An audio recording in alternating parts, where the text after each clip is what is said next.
I would like to thank Coca 2005 for sending me this particular story right here.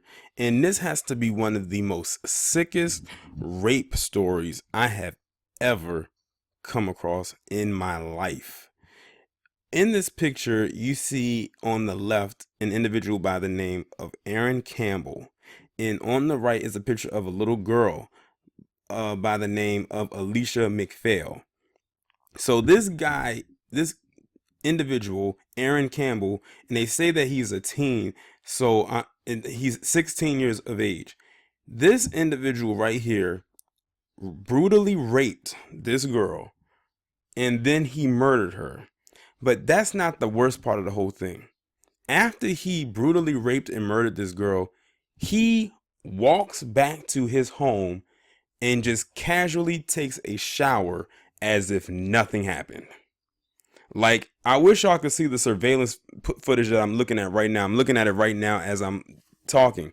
And it actually, it's like multiple camera angles captures him walking to his house. And this was early in the morning. Like, we're talking about in the wee hours of the morning when there's no activity going on. People are probably asleep and all types of stuff.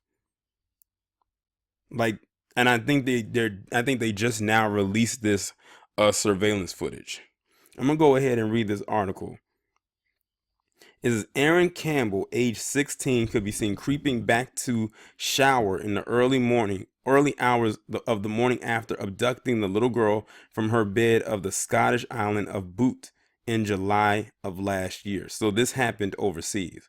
A jury convicted Campbell after a court heard Alicia, who was 3 feet 9 inches tall, suffered 117 catastrophic injuries and died from forceful pressure to her neck and her face after the teenager brutalized her.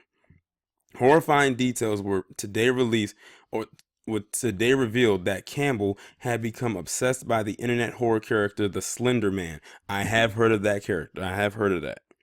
Getting sick thrills from gory video games. Oh, this just sounds like a palm-colored Neanderthal wet dream. The girlfriend of Alicia's dad. Chilling CCTV surfaced showing him creeping back into his home the morning after the murder. Sicko Campbell, as they have been calling him, could be seen returning home at 3:35 a.m. July 2nd of last year, going on a second trip out about 10 minutes later carrying his jogging bottoms, which he threw into the sea and was later recovered on the shoreline. He then returns at about 3:52 a.m., leaving again barely 5 minutes later carrying a torch and jogging. By 4:07 a.m. Cancer to make thousands of dollars. Sorry about that. An ad just popped up on my phone. Okay. It says by 4:07 a.m. he is filmed returning again, with Alicia reported missing just hours later at 6:23 a.m.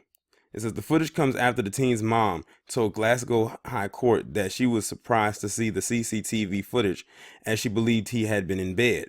Speaking to the Scottish Sun, mom Jeanette Campbell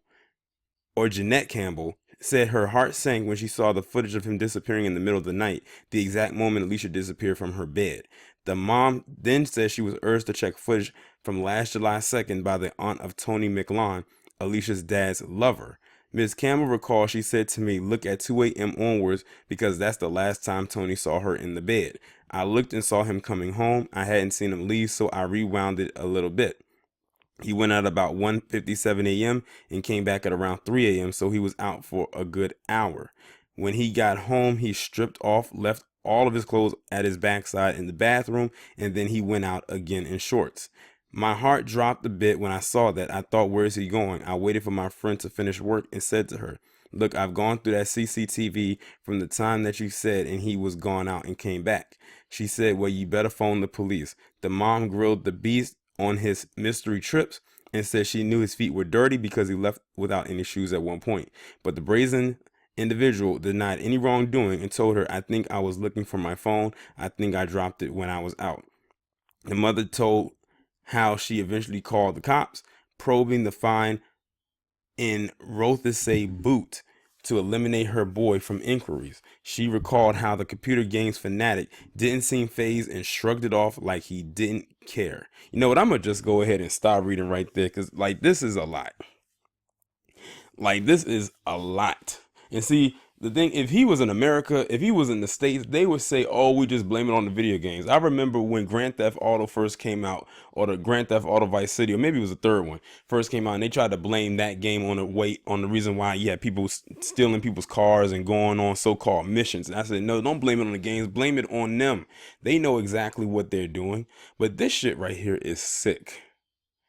It's the fact, I think the sickest part about this whole thing is the fact that he left his house, went and kidnapped her, raped her, murdered, and her, came back home and acted like nothing happened. Like, it was just a casual thing for him. I don't know what his punishment is, but you already know if it was me and I had to be the one to do the punishing, you already know what I would do. I don't even have to say it. Those of you who have been watching my videos when I cover topics like this already know where that would line up at. But this shit is disgusting. But it's not surprising. Whether they are here or across the pond, this is a part of a deep rooted within their culture.